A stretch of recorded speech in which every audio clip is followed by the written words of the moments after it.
وأشهد أن سيدنا ونبينا محمدا عبده ورسوله اللهم صل وسلم وبارك وكرم وعظم على سيدنا ومولانا محمد وعلى آله وأصحابه وبعد. Jamaah subuh yang insyaallah sama-sama dimuliakan Allah Subhanahu wa taala. Pertama-tama, tak ada kata yang paling pantas untuk kita ungkapkan kecuali ungkapan rasa syukur kita kehadirat Allah Subhanahu wa taala. Pada pagi hari ini kembali kita mendapatkan rahmat dan nikmat Allah Subhanahu wa taala berupa kesehatan, kesempatan untuk hadir salat subuh secara berjamaah.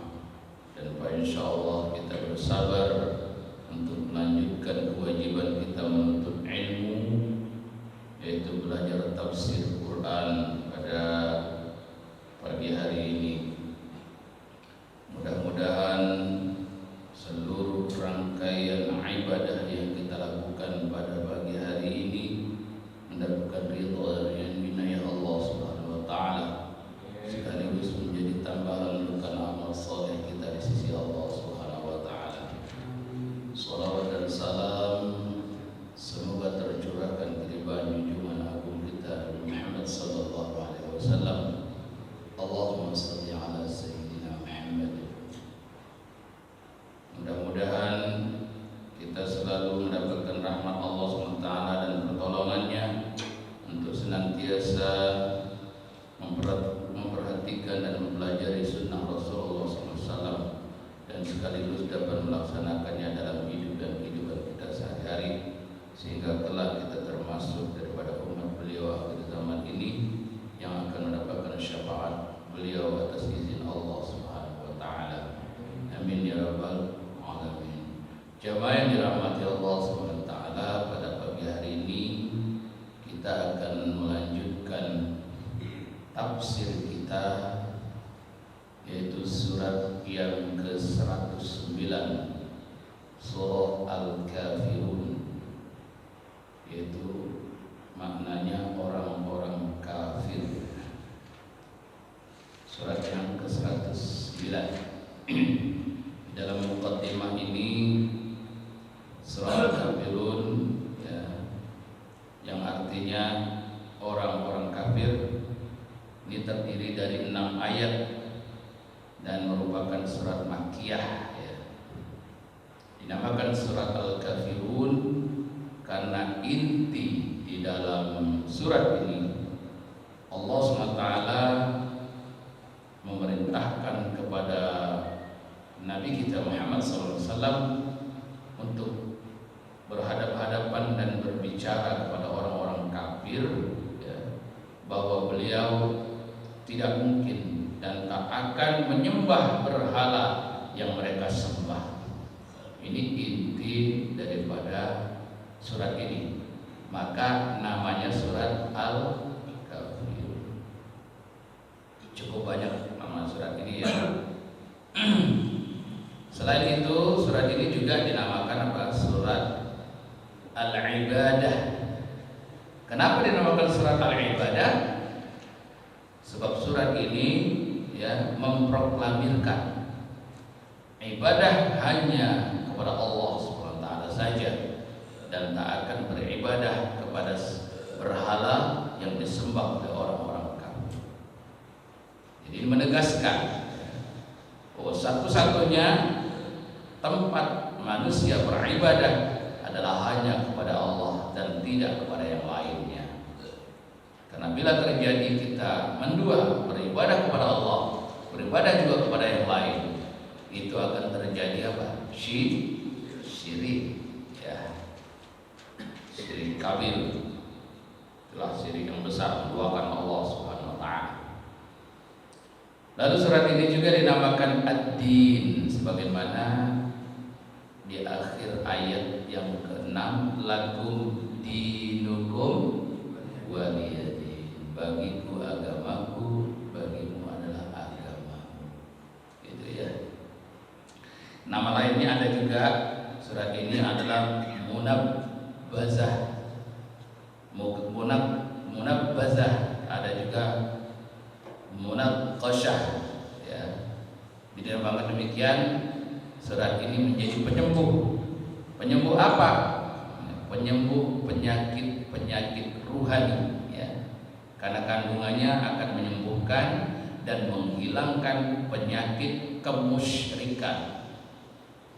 Penyakit-penyakit yang musyrik ya. Menyembah selain Allah itu akan sembuh dengan isi daripada surat ini. Karena itu kadang-kadang kalau orang diruqyah, kenapa ada dimasukkan surat Al-Kafirun di situ? Ya, sunnah. Ada sunnah ruqyah itu juga dibacakan surat Al-Kafirun. Karena yang namanya jin itu bisa mempengaruhi iman seseorang.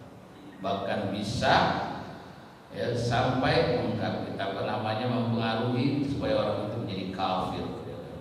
Nah, surat ini akan menjadi obat ya, akan menjadi obat bagi orang-orang yang sedang dalam keadaan limbung seperti itu. Karena itu kalau ada yang kesurupan ini kita baca surah Al-Kafirun aja. Ya kan? Iya. Kalau ada yang kesurupan baca surah Al-Kafirun.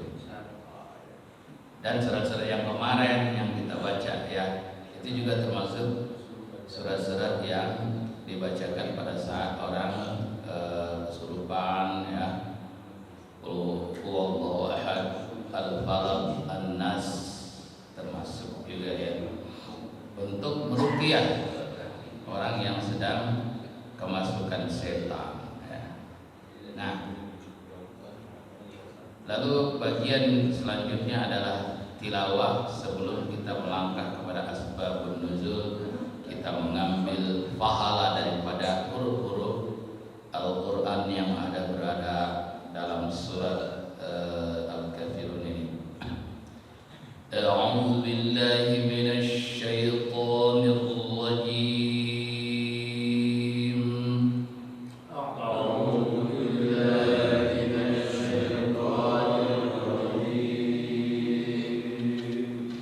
Bismillahirrahmanirrahim.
menyembah apa yang kamu sembah, dan kamu bukan penyembah Tuhan yang aku sembah, dan aku tidak pernah menjadi penyembah apa yang kamu sembah, dan kamu tidak pernah pula menjadi penyembah Tuhan yang aku sembah.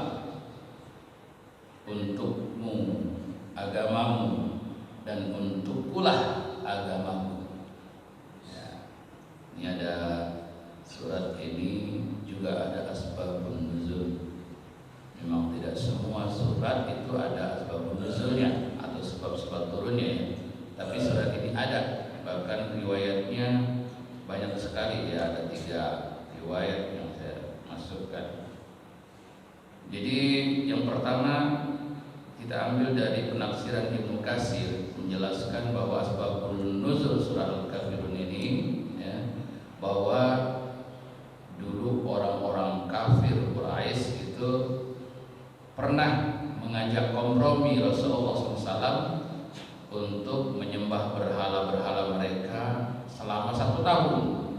Jadi mereka mengajak, ayo wahai Muhammad, mari kita berkompromi, ya kan? Setelah beberapa usaha mereka gagal, melalui pembunuhan mereka gagal, melalui negosiasi harta mereka gagal, wanita mereka gagal, tahta mereka gagal, lalu yang terakhir melalui kompromi, ya kan? Kerjasama.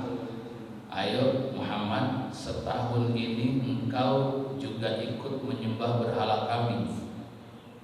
Setahun kemudian kami yang ikut menyembah berhalamu, gitu, menyembah Tuhanmu.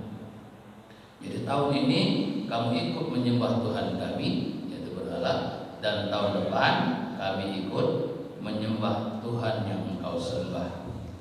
Nah, maka di sini ya, tidak ada kompromi. Langsung Allah SWT menurunkan surat Al-Kafirun ini, tanda tidak ada kompromi dan tidak mungkin terjadi ya. Lalu ada juga asbabun nuzul yang datang dari Ibnu Ishaq, meriwayatkan dari Ibnu Abbas terkait asbabun nuzul surat Al-Kafirun ini, bahwa Walid bin Mughirah ya, As bin Wa'il, Aswad bin Abdul Muttalib, Umayyah bin Khalaf yang menemui Rasulullah SAW.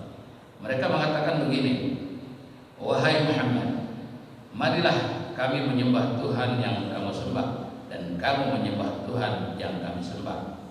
Kita secara bersama-sama ikut serta dalam perkara ini, terutama dalam perkara penyembahan ini, katanya gitu. Ya, jika ternyata agamamu lebih baik dari agama kami, nah kami telah ikut nih, sudah ikut serta dan mengambil keuntungan untuk kami dari agamamu gitu. Begitu juga sebaliknya, jika ternyata nanti agama kami lebih baik dari agamamu wahai Muhammad, kamu telah ikut serta dan mengambil keuntungan dari agama kami gitu. Jadi orang ini menyampaikan hal demikian. Maka penawaran seperti ini ya, adalah penawaran yang bodoh, penawaran yang konyol ya. Maka Allah pun langsung menurunkan surah Al-Kafirun ini sebagai jawaban tegas bahwa Rasulullah berlepas diri dari agama yang mereka anut ya. Ternyata tidak berhasil mereka ya kan. Nah, dengan jawaban surat ini tegas, tidak ada celah lagi untuk kerjasama dalam keyakinan ya, pada Allah SWT, bahwa satu-satunya yang berhak disembah adalah Allah Subhanahu wa taala. Jamaah yang dimuliakan Allah Subhanahu wa taala, melangkah selanjutnya adalah tafsir ayat pertama, yaitu qul ya ayyuhal kafirun. Tadi sudah kita baca. Katakanlah wahai Muhammad, hai orang-orang kafir. Ini kebanyakan tafsir tafsirnya ini perkata ayat perkata diuraikan gitu ya. Kata qul ya, yang berarti katakanlah ya. Ini perintah Allah kepada Nabi kita Muhammad SAW ya, untuk menyampaikan ayat ini kepada orang-orang kafir secara khusus, yaitu kafir Quraisy ini secara khusus, tapi secara umum adalah kafir sampai yaumul kiamah ya. Secara khusus pada saat itu adalah kafir Quraisy ya, yang ada di sekitar Mekah. Ya, ini sebagai jawaban atas tawaran mereka tadi yang sudah kita baca dalam Asbabun Nuzul. Kata ini menyebutkan bahwa Rasulullah menyampaikan segala sesuatu yang diterimanya dari ayat-ayat Al-Quran yang disampaikan oleh malaikat Jibril. Seandainya ada sesuatu yang disembunyikan oleh Rasulullah SAW dari penyampaian Jibril alaihissalam ya, maka yang paling wajar disembunyikan oleh Rasulullah SAW adalah menghilangkan kata qul ini ya, sehingga tak ada perintah di situ ya.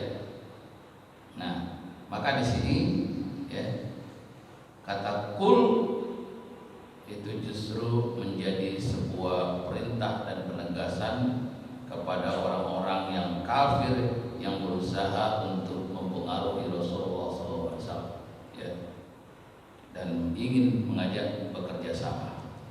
Kata kafirun juga berasal dari kata kafaro. Apa artinya? Kafaro, cover. Nah, itu udah jadi bahasa Indonesia.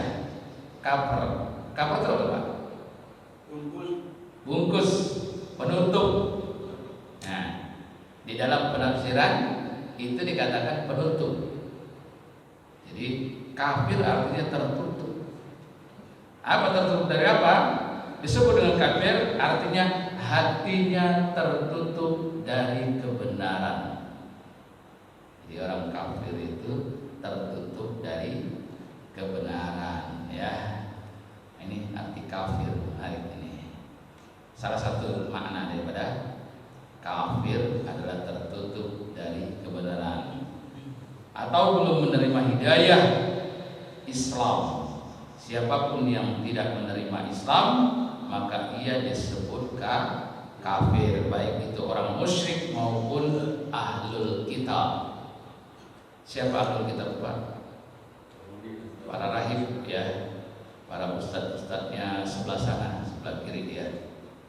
Itu pemimpin-pemimpin agama yang lain ya, disebut rahib. Sebagaimana firman Allah SWT menegaskan dalam surah Al-Bayyinah ayat 6, Innal ladzina kafaru min ahlil kitabi wal musyrikin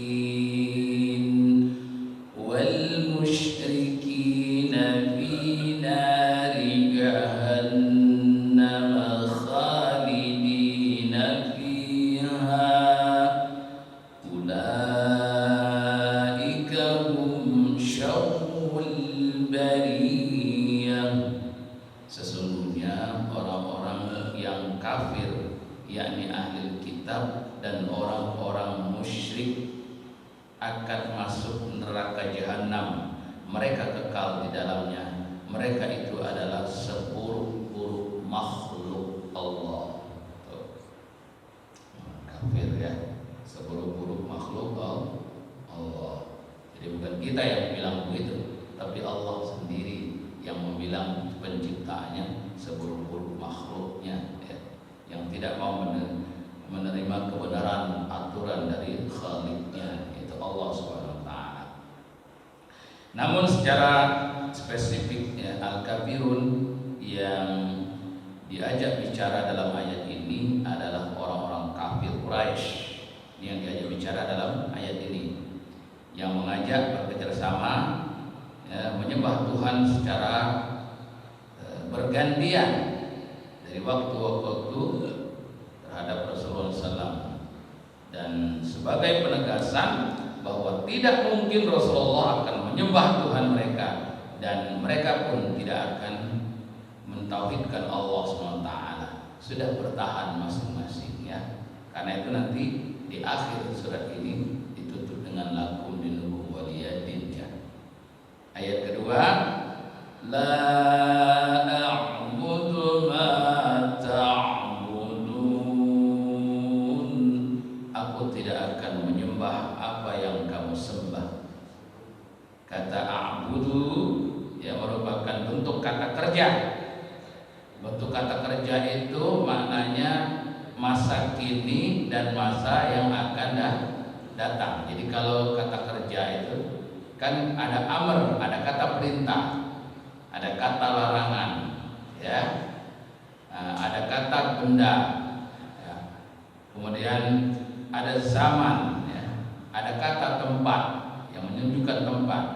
Nah ini, ya, dari wazan yang kita temukan, a'budu ini adalah kata kerja, ya, atau madi, ya, fi'il mudhari, salah, atau fi'il mudhari, ya, yang menunjukkan bahwa sekarang dan masa yang akan datang itu kata kerja itu begitu ya. Ini merupakan penegasan bahwa Rasulullah tidak akan menyembah Tuhan mereka baik di masa kini maupun masa-masa yang akan datang. Jadi jangan berharap-harap, kira-kira gitu ya. Nggak ada peluang lagi, udah masing-masing aja gitu ya. Nah, ini karena itu Allah tempatkan a'budu ya. Menurut Ibnu Katsir dalam penafsirannya, makna ta'budun adalah berhala-berhala dan sekutu-sekutu yang mereka ada-adakan. Rasulullah tidak akan menyembah mereka dan tidak akan memenuhi ajakan orang kafir dalam sisa usianya. Nah, ini makna daripada la ta'budu ma ta'budun.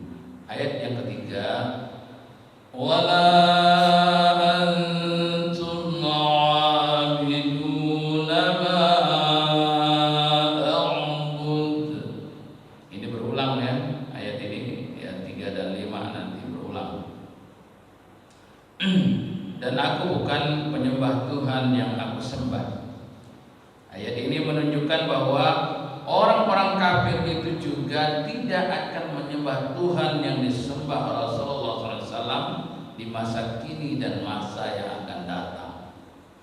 Ya, sudah jelas ya. Orang kafir tidak mungkin juga akan menyembah ya Allah yang disembah oleh Nabi kita Muhammad SAW ya, sampai hari kiamat mereka tidak akan menyembah itu. Namanya juga kafir, mereka sudah olah kebenaran dan menolak ya Al-Qur'an Karim, penegasannya. Meskipun nantinya penduduk Mekah berbondong-bondong masuk Islam, sebagaimana kemarin kita sampaikan ya pada surat ke-110, mereka berbondong-bondong masuk Islam. Namun orang-orang yang mendatangi Rasulullah pada saat itu ya mengajak menyembah Tuhan mereka, semuanya tidak ada yang masuk Islam. Bahkan banyak mereka yang terbunuh dalam kondisi kafir. Jadi orang-orang yang pada waktu itu yang tadi disebutkan ya di dalam muqaddimah ya, dalam asbabun nuzul, orang-orang itu tidak ada yang masuk Islam. Padahal yang lain sudah berbondong-bondong masuk Islam. Itulah sudah takdirnya Allah SWT. Lalu ayat yang keempat, wala ana 'abidun ma'abadtum, dan aku tidak pernah menjadi penyembah apa yang kamu sembah. Nah, ada berbagai penafsiran yang menyamakan makna ayat 4 ini dengan ayat 2 ada, dan menyamakan makna ayat 5 dengan ayat 3 karena tadi sama ya. Padahal jika diperhatikan kata yang digunakan akan ya didapati makna yang terkandung lainnya ya. Sebab kata abadtum merupakan bentuk kata kerja masa lampau itu fi'il madhi. Berbeda dengan kata ta'budun. Ya. Pada ayat yang kedua itu merupakan fi'lun mudhari'. Perbedaan ta'budun dengan abadtum ini menunjukkan bahwa apa yang mereka sembah di masa kini dan esok bisa berbeda dengan apa yang mereka sembah di masa kemarin. Artinya bisa berubah. Kuenya mungkin berubah ya, kuenya mungkin berubah sesuai dengan zaman. Jadi nggak konsisten. Apa yang mereka sembah kemarin, meskipun bentuknya mungkin sama ya, tapi akan berbeda rasanya. Mereka akan berubah-ubah terus, gitu ya kan? Sesuai dengan apa? Keinginan dan kesepakatan mereka. Jangankan penyembahannya, kitabnya pun mereka rubah-rubah. Tidak ada kesepakatan kitab mereka, karena memang tidak ada jaminan Allah SWT. Ya, akan berbeda nanti Al-Quran. Al-Quran dijamin sama Al-Quran yang dibaca oleh Rasulullah dulu turun kepada Rasulullah, yang kita baca sekarang itu sama. Karena sudah ada SK-nya dari Allah SWT. Mana SK-nya Pak? Ada yang bisa bacakan? Ada yang bisa baca? Dalam surat ayatnya bunyinya begini. Inna nahnu nazzalna dzikra wa inna lahu lahafizun. Ya, dalam surat Al-Hijr ayat 7. Surat Al-Hijr ayat 7 ada ayat inna nahnu nazzalna dzikra wa inna lahu lahafizun. Sesungguhnya kami yang menurunkan az-zikra, salah satu nama Al-Quran ya. Jadi Al-Quran Allah yang turunkan. Wa inna lahu lahafizun, dan kami akan senantiasa menjaganya sampai hari kiamat ya. Sampai kapanpun Al-Quran tidak akan berubah. Karena itu kalau ada yang mencoba-coba nih untuk merubah Al-Quran ya, entah itu harokatnya, entah itu menghilangkan hurufnya, mengurangi atau menambah, maka itu akan segera ketahuan. Karena Al-Quran selain tertulis juga dihafal. Satu-satunya ya, kitab di muka bumi ini yang bisa dihafal setebal itu adalah Al-Quran. Tidak ada kitab yang bisa dihafal ya. Kitab mereka karena berubah-ubah kata tadi ya, dalam penyembahan mereka berubah-ubah, kitabnya pun berubah-ubah. Enggak ada kesepakatan lagi. Setiap daerah, setiap negara beda. Beda bunyinya, beda keinginannya, selalu disesuaikan dengan lingkungannya, disesuaikan dengan daerahnya. Waduh, kacau kita begitu ya. Enggak ada kesepakatan. Maka dalam ini dikatakan bahwa belum tentu yang mereka sembah kemarin itu sama dengan yang mereka sembah sekarang, belum tentu. Nah, ya kan?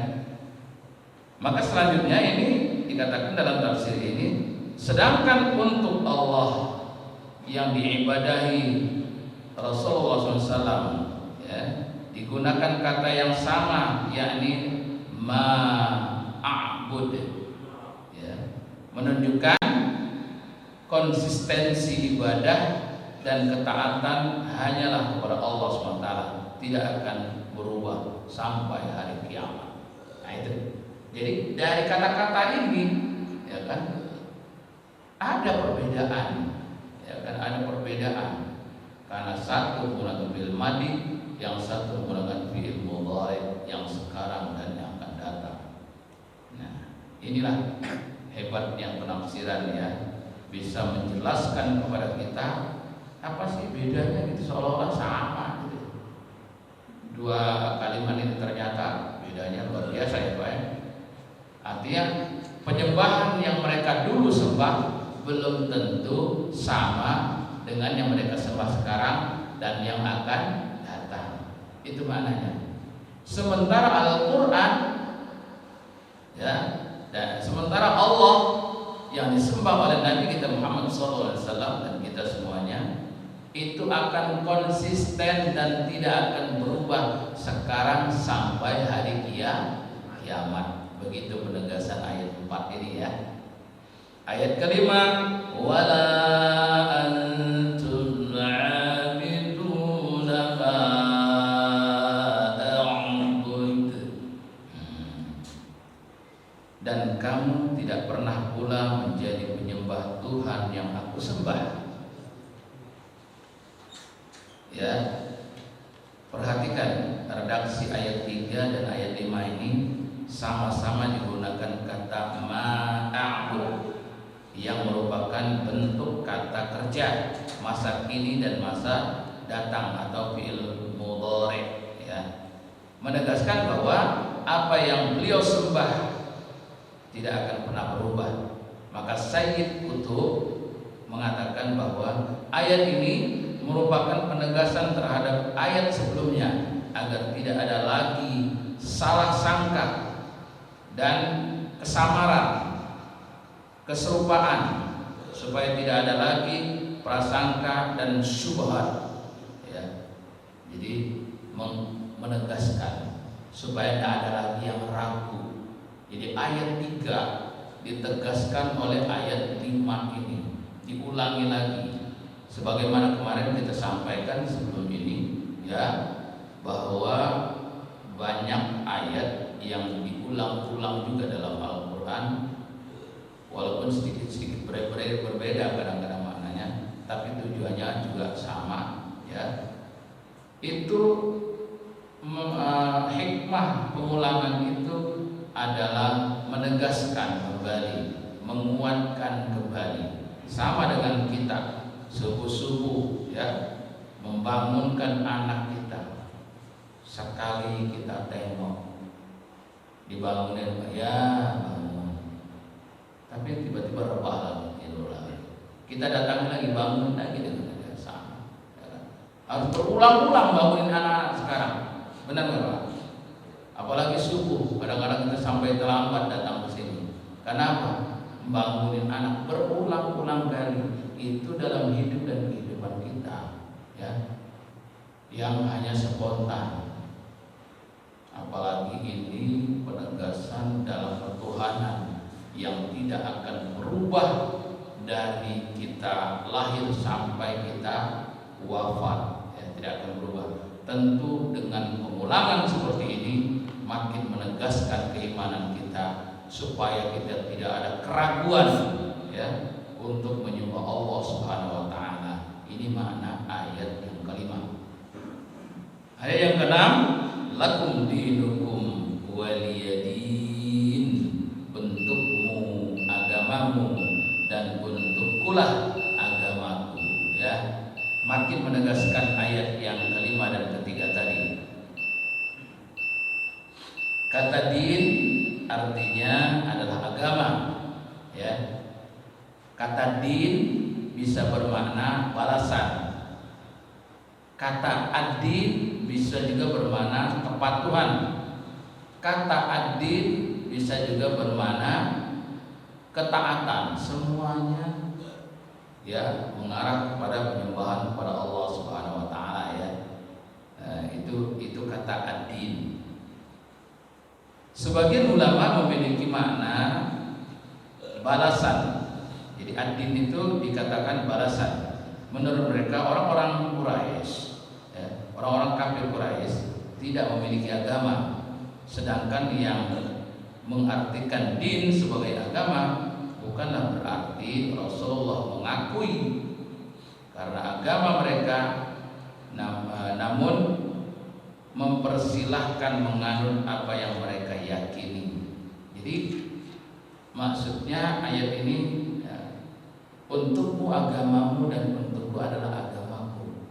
Itu kata-kata itu bukan berarti Rasulullah mengakui agama mereka, tetapi silakan, bebas saja.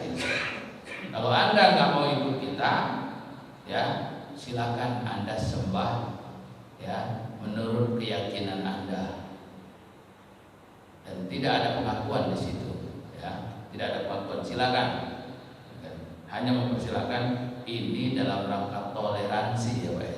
Toleransi, silakan, bebas, tidak ada larangan, tidak ada paksaan, ya.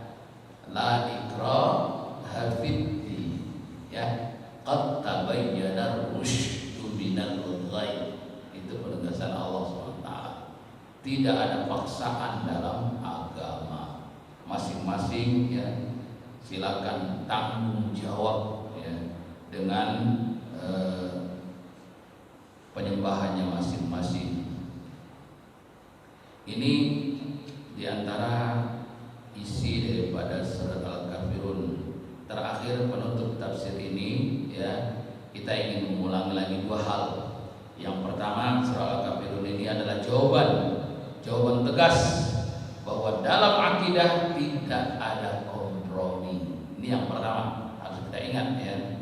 Dalam ibadah tidak boleh ada pencampur bauran. Tidak mungkin Rasulullah dan orang-orang beriman menyembah berhala dan sesembahan orang kafir meskipun hanya setahun, sehari, sedetik, nggak ada. Karena itu adalah musyrik dan kafir. Maka berdasarkan penafsiran surat Al-Kafirun ini, itu doa bersama, ya, dengan agama itu yang rame-rame itu, ya kan, doa lintas agama dan lain sebagainya, itu sedikit mendapatkan kritik, ya, karena Rasulullah pun tidak mau diajak kompromi dengan, meskipun hanya berdoa, karena Tuhannya masing-masing, ya kan? Ada yang Tuhannya 3, ada yang Tuhannya banyak, gitu ya. Kita hanya satu saja, ya. Itulah kehidupan kita, ya. Nah, yang kedua, penutup tafsir ini kesimpulannya bahwa surat ini juga menunjukkan manhaj yang jelas dalam dakwah Islam, bahwa ia tidak boleh menerima tawaran apapun yang bertentangan dengan tauhid. Tidak boleh menerima tawaran apapun yang bertentangan dengan tauhid. Dan demikianlah hendaknya seluruh dai, daiyah, ustadz, ustazah, kiai, para ulama, para habaib, ya, mengambil jalan yang tegas sebagaimana yang disampaikan oleh Rasulullah SAW. Jadi kita mencontoh apa yang pernah dipraktekkan oleh Rasulullah SAW. Urusan akidah tidak ada tawar menawar, ya kan, sudah final. Itu yang dapat kita sampaikan pada pagi hari